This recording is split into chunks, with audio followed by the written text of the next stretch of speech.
హరే కృష్ణ. నిన్నటి రోజు వీడియోకి చాలామంది నన్ను ఒక మంచి ప్రశ్న అడిగారు. స్వామి మీరు చెప్పినయన్నీ చాలా బాగున్నాయి. కానీ 45 రోజుల పాటు మేము చేస్తామో, చేయలేమో అని ఒక సందేహం ఉంది. కానీ మీరు ఒకే ఒకటి ఈ దామోదర మాసంలో ఖచ్చితంగా తప్పకుండా చేయవలసింది ఏదైనా ఉంటే చెప్పండి స్వామి అని చెప్పి నన్ను చాలామంది అడిగారు. వాళ్ళందరి కోసం హరిభక్తి విలాసంలో దామోదర మాసంలో జీవుడు అనేవాడు ఖచ్చితంగా చేయాల్సిన దాని గురించి ఇప్పుడు నేను చెప్తాను వినండి.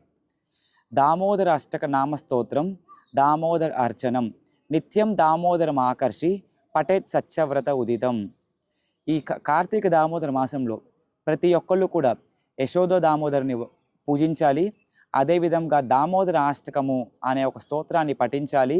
దామోదరుని పూజించాలి. అదేవిధంగా ప్రతి ఒక్కళ్ళు కూడా ప్రతిరోజు నేతి దీప హారతిని సమర్పించాలి. ఇది ఖచ్చితంగా చేయవలసినటువంటి ముఖ్యమైన పని. హరే కృష్ణ.